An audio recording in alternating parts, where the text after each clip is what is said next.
Welcome to Business Mentorship, Keepin It Real, where we introduce corporate leaders who have taken the leap to business owner and participate with their great idea in our guest blog found on shareyourstories.online. Our guest joins us from Burlington, Ontario.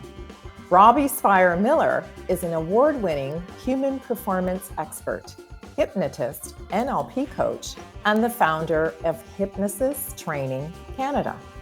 Let's find out how hypnosis teaches people to excel in personal mastery, including leadership, communication, and sales. It is my pleasure to introduce and welcome Robbie.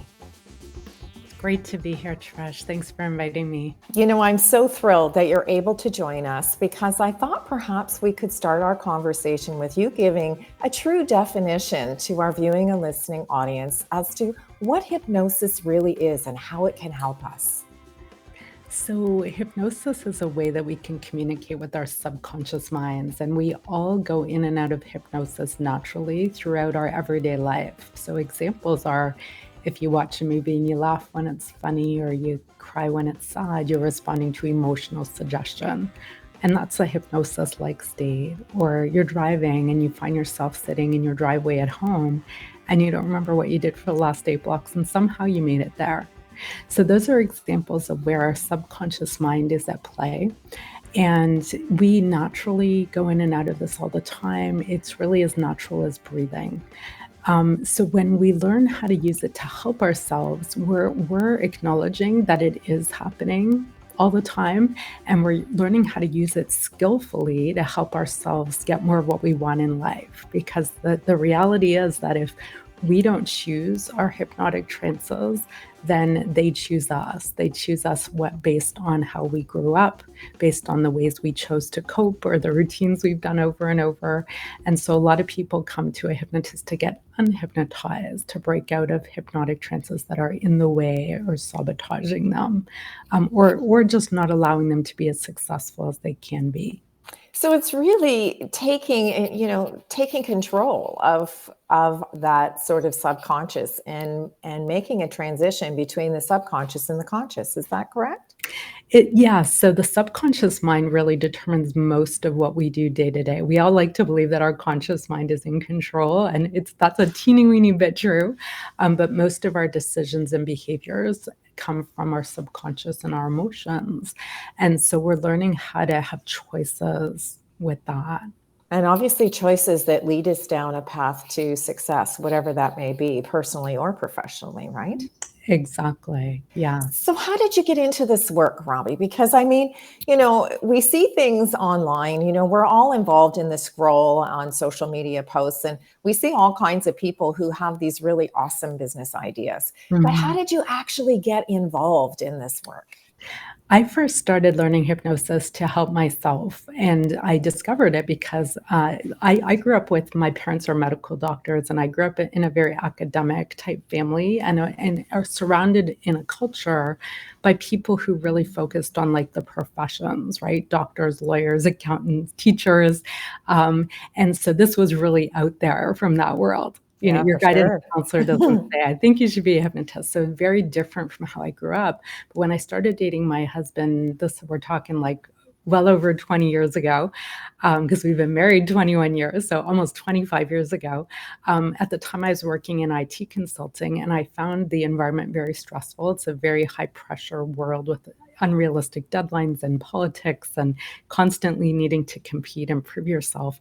And so that was really challenging for me. I was experiencing a lot of stress, and I knew I could be more confident than I was. And so he said, hey, maybe we should take some hypnosis classes, because he thought it would help me. He had been learning hypnosis since he was a teenager, and he discovered it because his family, they had a lot of family friends who worked in the travel industry, like high-end travel and tourism. And a lot of them were taking these classes for people and communication skills because they had to be on their game. And it is wonderful for learning that. So he was learning this since he was a teenager, and he thought it would help me. So we actually started taking classes together. And it did help me. It helped me with those things. It helped me as well. It helped us with our relationship. It gave us a common way to look at growing and changing and understanding other people and communication. We have 2 children now who are, older teenagers. It's definitely helped us raise them in subtle ways. And so it's really impacted every part of my life. And a number of years after I started learning it, I decided I wanted to do it professionally. At first it was really just for me. So eventually I did open a business. When I first was considering it, the reason I didn't and I stayed in IT was that I wasn't sure how to make this work as a business. Right. And so I knew how it could help people because it had helped me, and I wanted to help people that way. I'd actually also trained as a professional coach. And I found that program, it was a wonderful program. I didn't feel it took me as far as you can with hypnosis, simply because with hypnosis, we are communicating directly with the subconscious. So it's a more powerful way to help people change. But every training I'd taken so far didn't really help you learn how to build a business. So I started to seek out programs and I found programs that helped you build a business doing this. And that's really how I started my business. So I started doing this full time about 18 years ago.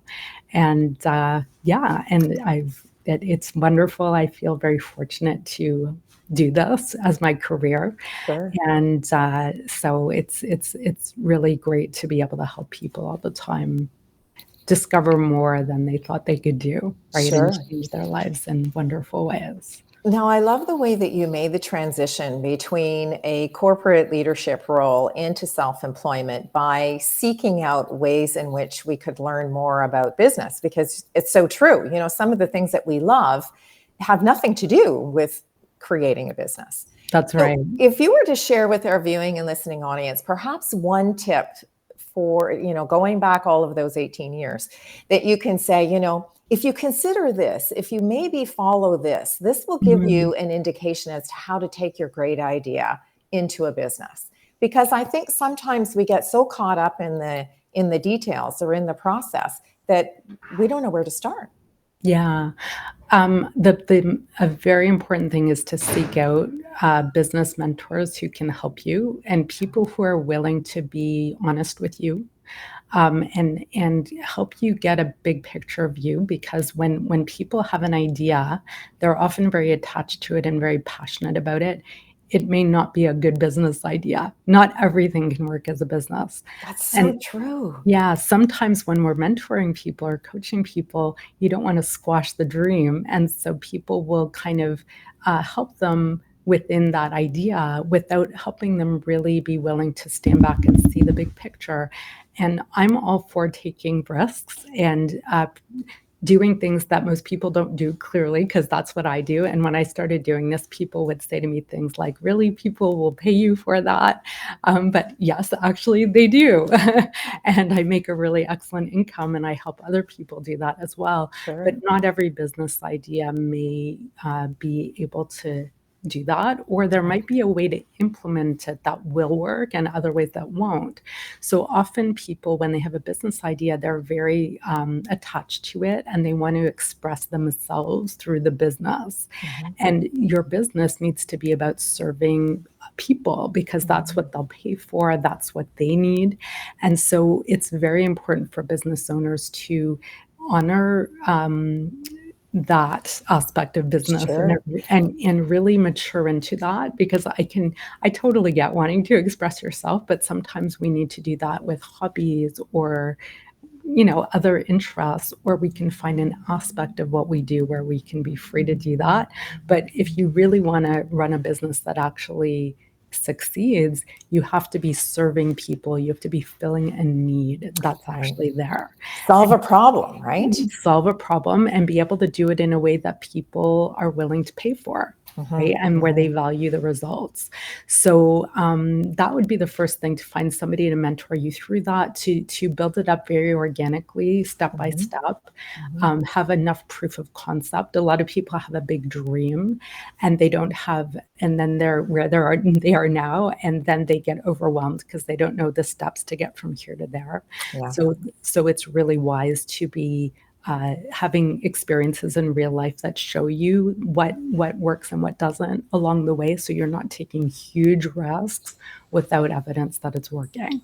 You know, I love your reference to a mentor who will connect your great idea with a business concept or proof of concept, because you're absolutely right. Sometimes we're so excited about the great idea that it's not translatable into an actual business where people are going to pay for your product or service. So I love the connection that you made between mentorship and having someone who's going to be really honest with you to say, this is a really great idea. How about looking at it from this angle, which will then take you to the business side of the business, right? Exactly. So, have you ever found throughout your career, I mean, you've been in business for 18 years. I'm sure that your business model has somewhat changed over that time frame, because you've now started the Hypnosis Training Canada, which is probably not how you started your original first concept, right? Well, it's kind of an extension of what I do. So I first started seeing one-on-one clients. Originally, it was purely to help people stop smoking with hypnosis. And a year later, I expanded out to other things like weight loss, stress management, confidence, sports performance, pain management.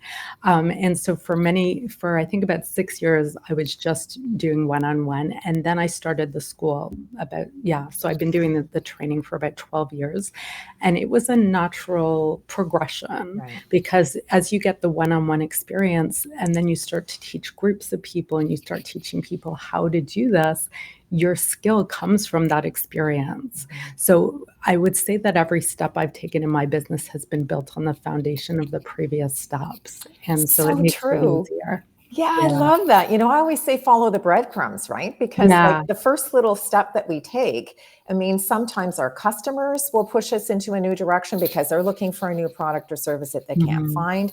Other times it just may be our own growth and development that we see new opportunities. And so we say, okay, I've been doing this really successfully. How about now if I just change the business model or tweak it a bit and service a wider target market, right? That's right. That's right. And you need to look for what are people needing, right? So if you have your eyes out for that and you know what your strengths are, your passions are, you're looking for a fit with that. And you also have to be willing to grow in various ways. So when I started my business as a hypnotist, I knew I wanted to make it work. I was very determined to make it work. And so I was willing to do things that normally wouldn't have been something I would choose to do personally, right? I had certain things that fell in the category of what I do or what I believe, and things that didn't. And I was willing to go beyond that and have experiences, stretch things in directions that I might not have before. And what it did was it made me discover what it really means to be a business owner, what really works. Because if I had just been too attached to my way of doing things, it would have been much more limited. I wouldn't have had as much success. So, can you give us an example of one of those things where it was really stretching your skills and experience, and you really had to either look for outside individuals to help you to learn that new skill, or Mm. give you an opportunity to hone a new skill? Yeah. Well, when I first started my business, I was home with a baby. So I had my first child. He was about almost a year and a half when I started my business. And so I was home with him full time, and he was a very needy baby. And I didn't sleep for the first 2 years of his life. He woke me up every 2 hours. So I was Wow. not, my mind was not working very well. But I knew I wanted to do this. So I'd have a babysitter come in for a couple hours here and there. I was lucky if she showed up, because half the time she canceled. But when she did, I was very specific about the actions I was going to take. Right. One of which was I made some brochures, and I went out and I would go out and talk to people about what I did. And at the time, I was just helping people stop smoking with hypnosis. So I had these brochures, and I'd go find people in the community to talk to about it. And that is how I got my first clients.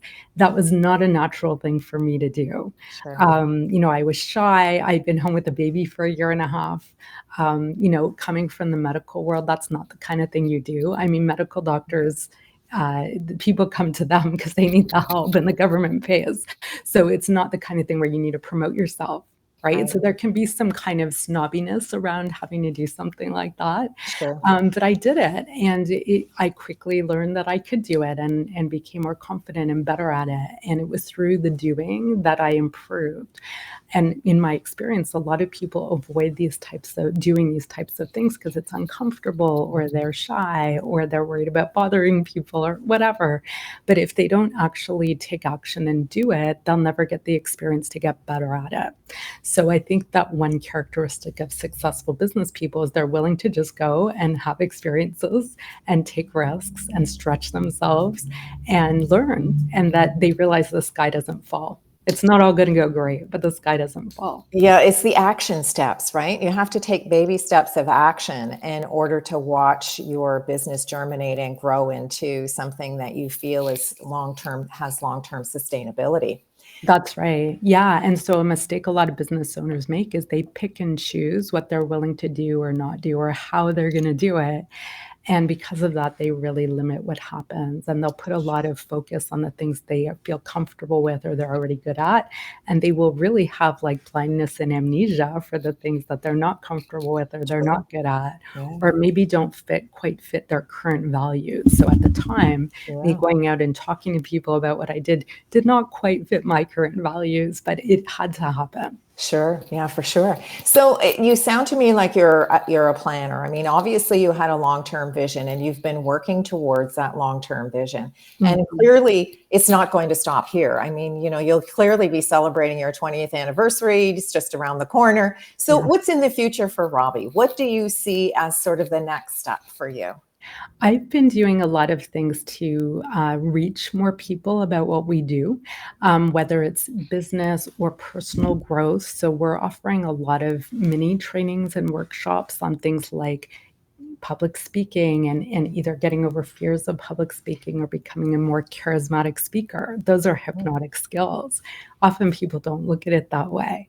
yeah. Or people understanding how to do advertising and marketing better. That's all hypnotic, right? All advertising is hypnosis. Mhm. And so there's so many different directions. So there are many initiatives I'm taking just to help people learn more about what's possible for them with this. Mhm. I know that these days neuroscience is coming out with a lot of scientific data proving what we as hypnotists have known forever, which and so they're showing real evidence about how our minds actually work, and the role of the subconscious and how we actually behave in the world.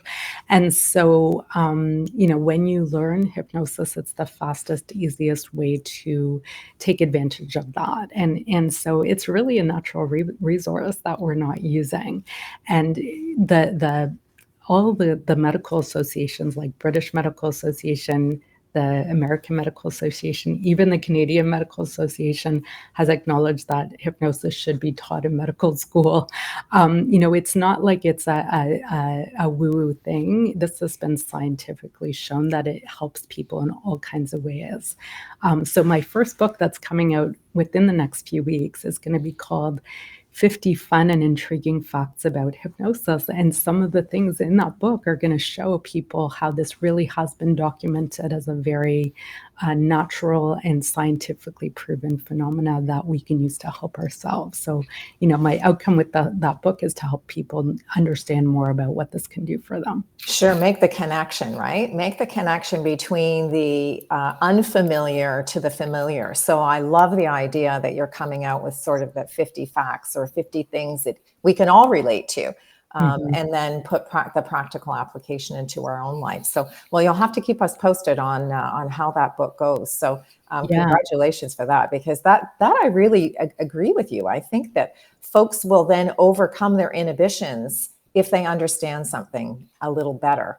Yeah. So I think that that's really a wonderful way to expand your target market and appeal to a wider audience.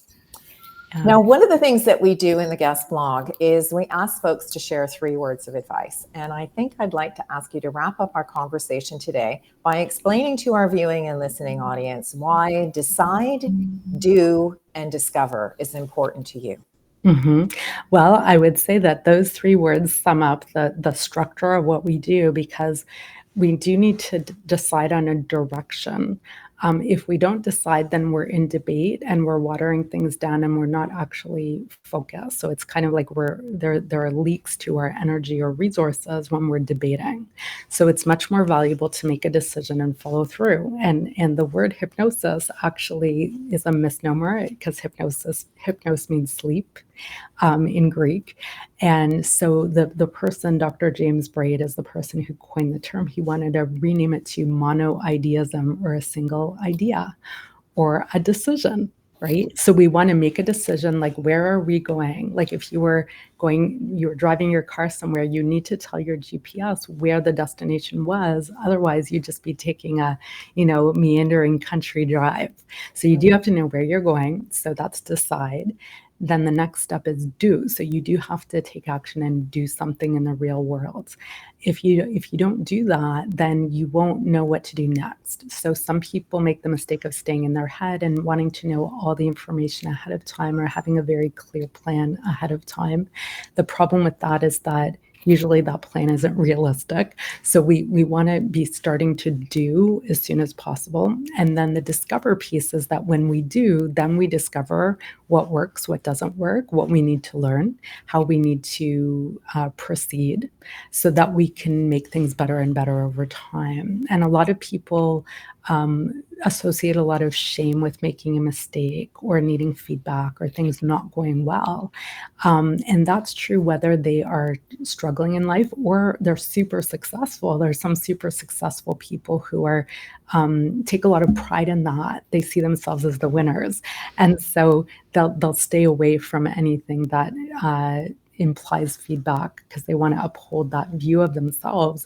But the reality is that if we're all doing our best, we need to be learning and having experiences in real life all the time. So I train my students, and a big theme that people come for help with is learning how to emotionally make friends with this process, so that people can be open to doing that as quick and easy and with enough of a sense of humor as possible, so that it can be fun. Well, I absolutely love your 3Ds, because I also have 3Ds that I live by then, and you've mentioned them throughout our course of conversation, but I absolutely love decide, to do, and discover. So that's a really wonderful way for us to leave some really poignant words with our viewing and listening audience. You've given us some really practical things to think about, Robbie, and I really appreciate the time and energy that you've put into not only helping your own community, but the community at large, and really giving back.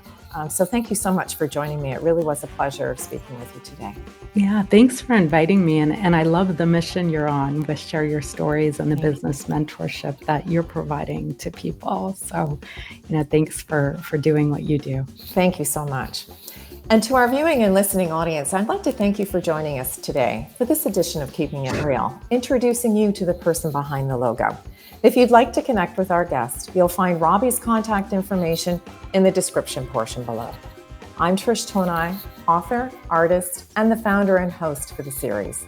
And if you're interested in sharing your business story, visit our website at shareyourstories.online and subscribe to our channel, Business Mentorship, Keeping It Real.